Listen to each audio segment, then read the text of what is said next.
தமிழக வெற்றிக் கழகத்தின் கொள்கை அறிவிப்பு மாநாட்டில் வந்து பார்த்தீங்கன்னா, தளபதி வந்து தமிழ் தேசமும், திராவிடமும் இரண்டு கண்கள்னு சொல்லிட்டு அவரோட கொள்கையை முன்வைக்கிறாரு. அதுக்கு சீமான் அவர்கள் பார்த்தீங்கன்னா, ஒன்று இந்த பக்கம் நில்லு, இல்லை அந்த பக்கம் நில்லுனா லாரியில் அடிப்பட்டு சாவுன்னு சொல்கிறார். அதை பற்றி உங்களோட கருத்து என்ன நினைக்கிறீங்க? உங்களோட கருத்து, உங்களோட பார்வை என்ன? நடந்து முடிந்த மாநாட்டில் எங்கள் தளபதி வந்து ஒரு கொள்கையை வந்து அறிவிக்கிறாரு. பிறப்புக்கும் எல்லா உயிருக்கும் சமன் அறிவிச்சது பிறகு நாங்கள் பேசுறதுக்கு எந்த வேலையும் கிடையாது. அவருடைய கொள்கை வந்து நல்லா ஒன்று புரிஞ்சுக்க. அவருடைய கொள்கையை வந்து எடுத்துங்க. தமிழ் தேசியமும் திராவிடம் வந்து இரு கண்கள் என்று சொல்றதை நான் மிகவும் வரவேற்கிறேன். காரணங்கள் என்ன? அவர் சொன்ன ஒரே ஒரு கொஸ்டின், எல்லாருக்கும் எல்லாம் கிடைக்கணும்.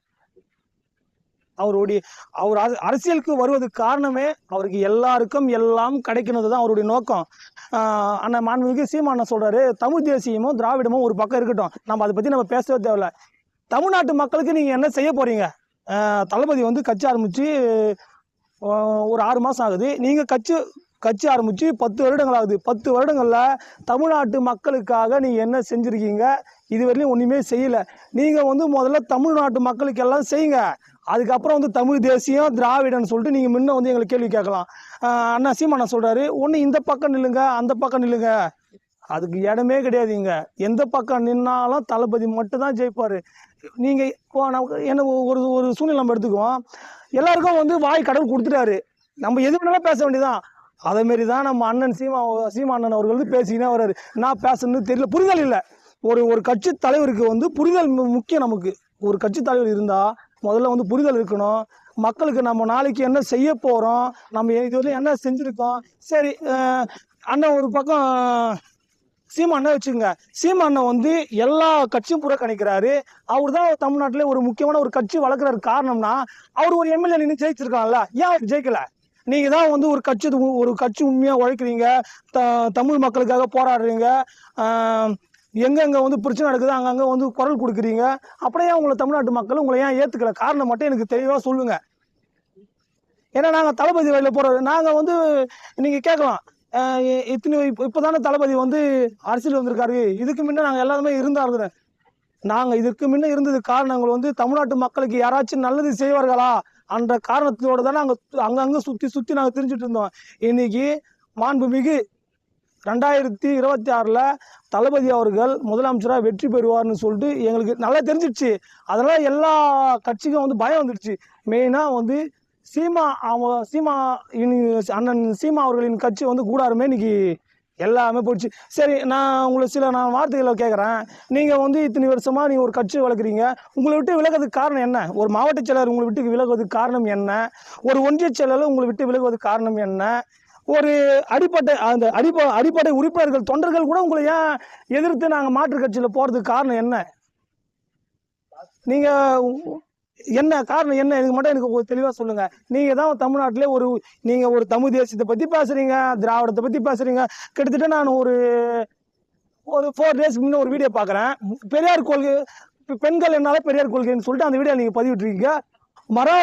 அதான் ஒரு வருடங்களுக்கு பிறகு நீங்க என்ன சொல்றீங்க, நான் அந்த கொள்கையை நான் ஏத்துக்கல, பெரியார் கொள்கையை நான் ஏத்துக்கல சொல்றேன். உங்களுடைய கருத்தை மாற்றி பேசக்கூடிய கருத்து தான் நீங்க அங்க வந்து முன்ன வைக்கிறீங்களே கண்டி, நீங்க தெளிவான ஒரு பதில் கிடையாது. அவன் இன்னொன்னு கேக்குறேன், சாட்டை துரைமுருகன்னா யார்? அவங்க அப்பா சாட்டையில அடிச்சுக்கினாரா, இல்ல சாட்டை அவர் விட்டாரா? எங்க தளபதி தொண்டர்கள் பேசுறதுக்கு அவருக்கு எந்த ஒரு அருகதையும் இல்லை. அவரால் முடிஞ்சால் வருகின்ற சட்டமன்ற தேர்தலில் 2026 எம்எல்ஏ சீட்டு நின்று அவரால் ஜெயிக்க முடியுமா? அட்லீஸ்ட் இல்லை கவுன்சிலர் சீட்டு நின்று ஜெயிக்க முடியுமா? அண்ணன் ஒரு பேட்டி ஒன்று கொடுத்தாரு. ஜெயந்தி தியேட்டரில் வெடி வச்சாங்களாம், அங்கே ஒரு பிரச்சனை வந்து உருவாச்சான். அதையே தளபதி அடக்க முடியலன்னா இவர் எப்படி தமிழ்நாட்டு மக்களை காப்பாற்ற போறேன்னு சொல்ல? 10 வருடமா தமிழ்நாட்டு மக்களை காப்பாற்ற குரல் கொடுக்குறீங்க. நீ இப்படி இருக்கும்போது நாங்க ஆரம்பிச்ச 3 மாசத்துல தளபதியில ₹1 பைசா வாங்காத தளபதிக்காக நாங்க மாநாட்டு உச்சத்துல எடுத்து வந்து நிறுத்திருக்கோமே. நாங்க எவ்வளவு பேசுவோம். சாட்டை துரைமுருகன் அண்ணா, உங்களை நான் தயவு செய்து கேட்டுக்கிறேன், நீங்க எங்களுக்கு ஒரு ஆளே கிடையாது. எங்களுக்கு நீங்க உங்களை வந்து மீடியாவில் வந்து நீங்க காட்டுறீங்களா, நான் ஒரு ஆளு, நான் ஒரு சீமான் கட்சியில் இருக்கிறேன் அப்படின்னு சொல்லிட்டு நீங்க வந்து வெளிப்படுத்துறீங்களா?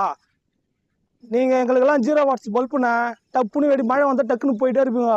எங்களுடைய கொள்கையே உங்களை பத்தி விமர்சிக்கணும், உங்களை பற்றி பொழுதுபோக்காக பேசணும், அதெல்லாம் எங்களுக்கு கிடையாது கிடையாது. எங்களுக்கு கான்ஸ்டாப்பை எல்லாருக்கும் எல்லாமே எல்லாருக்கும் கிடைக்கணும், மக்களுக்கு எல்லாமே போய் சேரணும். அதன் நோக்கமாக தான் எங்கள் தளபதி 2026 வருகை தராரு. அதற்கு நீங்கள் ஆதரவு கொடுங்க, எதிர்க்காதீங்க. நல்லது செய்த யார் தமிழ்நாட்டிற்கு வந்தாலும் அவருக்கு ஆதரவு கொடுங்க. வருகின்ற சட்டமன்ற தேர்தலில் 2026 234 தொகுதி இருக்கு. அந்த 234 தொகுதியிலும் யார் நின்னாலும் தளபதி மட்டும்தான் நிற்கிறேன்னு சொல்லிட்டு உங்களுடைய வாக்கு போடுங்க. நம்மளுக்கு மாற்றம் வேண்டும். அதுக்காக அந்த வருடங்கள் முடிந்த பிறகு தமிழ்நாட்டு மக்களுக்கு நீங்களே சிந்திச்சுப்பீங்க, பரவாயில்ல நம்ம தளபதி விஜய் அண்ணனை வந்து நம்ம வரவேற்றது நாங்கள் ரொம்ப மகிழ்ச்சி அடைகிறோன்னு சொல்லிட்டு நீங்கள் இதே யூடியூப் சேனலில் ஆனால் சாட்டை முருகன் துரைமுருகன் அண்ணன் நீங்கள் அதை பற்றி பேசுவீங்க. ஆனால் மாநாட்டில் வந்து நீங்கள் கூட்டத்தில் மாட்டின பிறகு அங்கே உள்ள ஒரு பேச்சு பொருள் ஒன்று பண்ணுறீங்க. வா, கிட்டத்தட்ட 13 லட்சம் பேர் கிட்ட இருப்பாங்க அந்த மாநாட்டில். ஏன் உங்களுக்கு நாங்கள் சப்போர்ட் பண்ணலன்னு எங்களோட பேசுறீங்களா? ஆடு புலி ஆட்டம் யார் ஒன்றாலும் ஆடலாம். சாட்டை துரைமுருகன் அண்ணன் குரங்கு மாரி இருக்கிற நீங்களே இப்படி பேசும்போது ரோஜா மாரி அழகாகிற எங்கள் தளபதி அண்ணன் நாங்கள் எப்படி பேசுவோம்?